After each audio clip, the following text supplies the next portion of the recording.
Hello everyone, how are you? Well guys, this is day 21 of our lockdown powerful lockdown vocab series. In this video I'm going to teach you 5 valuable, very important words so that you can become more expressive, you can understand things in a far better way. But before that, welcome you all to my channel.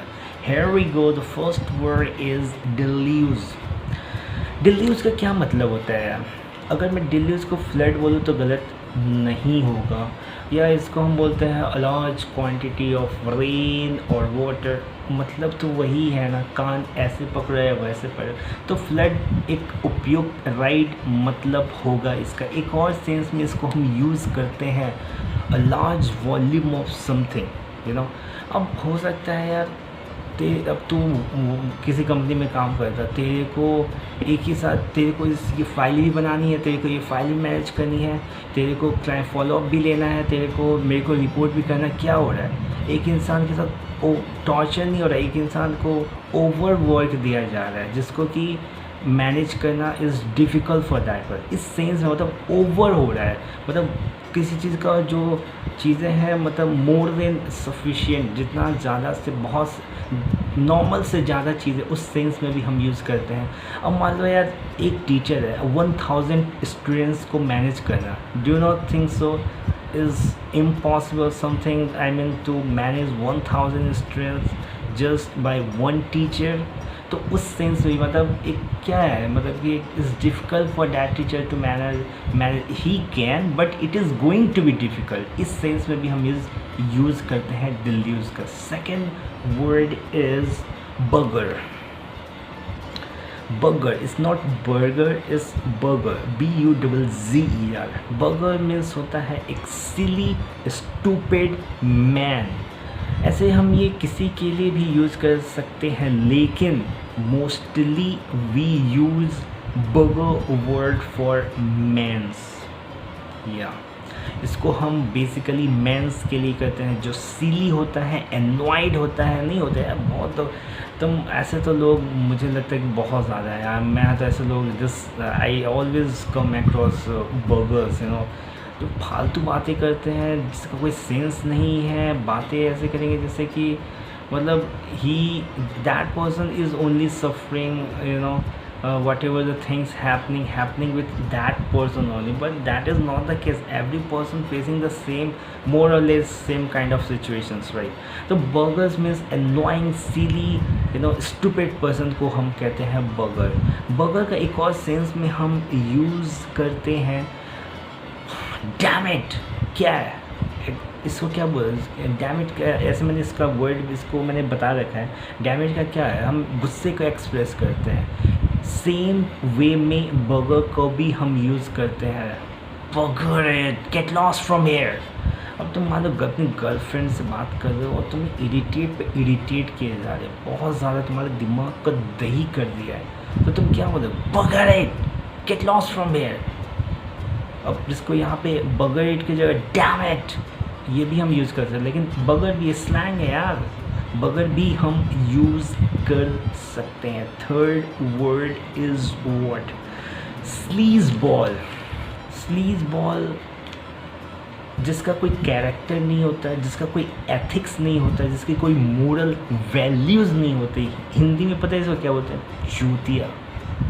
ऐसे इंसान को हम चूतिया कहते हैं, या माधव चूत भी कहते हैं, जिसको मतलब नहीं होता है, जिसकी कोई रिस्पेक्ट नहीं है, मतलब वो पैसे के लिए कुछ भी कर देगा, सेल्फिश पर्सन है, मतलब कोई एथिक्स नहीं है। अगर तुम उसको 1000 रुपये दे दो तो वो शायद किसी का किडनैप भी कर ले, किसी का मर्डर भी कर दे, कुछ भी गलत काम कर ले। मतलब this kind of persons do anything for money. I mean if he will find anything, कुछ बोल दिया यार, चल यार ये कर दे, तेरे को मैं 5000 दे दूँगा, तो वो कुछ ना भी नेस्टी हीनियस वर्क क्यों ना हो वो ऐसे करेंगे। तो इसके लिए हम यूज़ करते हैं sleaze ball, right. Fourth word is what? Let it be.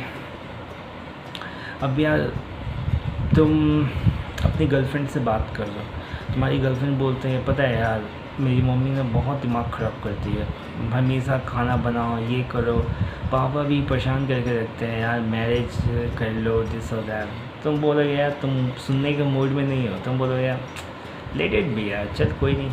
अब मान लो कहीं तुम जा रहे थे, मतलब ऐसे ही कोई बंदा तुम्हें उंगली कर रहा था, मतलब कुछ तेरे को छेड़ रहा था, तेरे को गुस्सा आ गया, फाइट हो गई।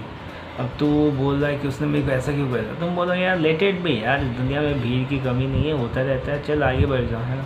तो लेट इट बी का क्या मतलब, छोड़ो यार, हटाओ इसको, हटाओ, आगे बढ़ो। तो ये इस सेंस में हम यूज़ करते हैं लेट इट बी, राइट। तो I think you got a last but not the least word is how have you been. What, how have you been, ये वर्ड्स तो नॉर्मल कॉन्वर्सेशन में भी हम बहुत यूज़ करते हैं, और मूवीज़ वगैरह में भी तुम देखते भी होगे, सुनते भी होगे, बहुत ज़्यादा यूज़ किया जाता है। How have you been, how are you और हाउ आर यू डूइंग, तीनों का एक ही मतलब है। Once again I am repeating, how have you been, how are you, how are you doing, इन तीनों का एक ही मतलब होता है कि तुम कैसे हो। लेकिन अगर तीनों का एक ही मतलब है तो तीन वर्ड्स क्यों हैं।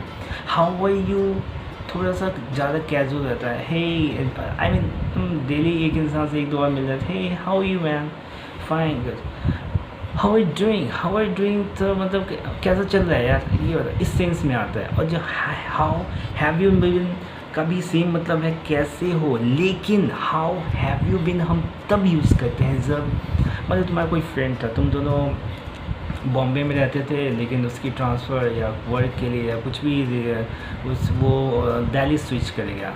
अब 2 साल बाद वो फिर से बॉम्बे आया, तुम दोनों मिले, तो यार hey how have you been man, इसका क्या मतलब है, कैसे हो। जब हम किसी इंसान से बहुत टाइम के बाद मिलते हैं ना, उसके लिए एप्रोप्रिएट वर्ड, जो लाइन होगा, जो फ्रेज़ होगा, that is how have you been होगा। यहाँ पे how are you also right, यहाँ पे how are you doing is also right, लेकिन जो एक एप्रोप्रिएट जो कहते हैं, उपयुक्त जिसको कहते हैं, सुइटेबल जिसको कहते हैं ना, हाउ हैव यू बीन ही होगा यहाँ पे, right. So I think you got it. तो यहाँ पे थोड़ा सा समझना ज़रूरी है कि कहाँ पे हम how have you been use करेंगे, कहाँ हाउ आर यू यूज़ करेंगे, and how are you doing कहाँ पे हम यूज़ करेंगे, राइट। तो इस तीनों को समझ, ऐसे तो मतलब जैसे मैंने बताया कि एक ही है, लेकिन जहाँ किसी से हम बहुत टाइम के बाद या 6 महीने भी हो सकता है, या बहुत टाइम के बाद एक दूसरे से मान लो 1 महीने के बाद ही मिलते हैं, तो तुम यही यूज़ करोगे, how have you been man. और लाइक एक दो दिन में मिलते रहते हो तो हाउ आर यू और how are you doing is also absolutely fine. वहाँ पे how have you been use करना थोड़ा सा राइट तो होगा, लेकिन थोड़ा सा उतना जस्टिफाई नहीं कर पाएगा, क्योंकि हम बेसिकली इसको यूज़ करते हैं जब किसी से तुम बहुत टाइम के बाद मिल रहे हो, राइट। तो इस सेंस में हम यूज़ करते हैं। I hope you got it, and मैंने ट्राई किया है अच्छी तरह से ल्यूसिडली, जितना अच्छे मैं रियल लाइफ से रिलेट करके एग्जांपल दे के ही समझाना पसंद करते हैं, जिससे कि हम चीज़ों को ज़्यादा अंडरस्टैंड कर पाते हैं, हम अपने आप को कोरिलेट कर पाते हैं। अदरवाइज तो कोई भी बुक इज़ दिस और that 50 I don't believe in this, जो तुम्हें समझ ही में नहीं है। I just always love to make the thing as lucid, as simple and as precise as possible, right? So me signing off from this video, but before that subscribe कर दो यार, शेयर कर दो और लाइक भी कर दो, है ना। Have a great day.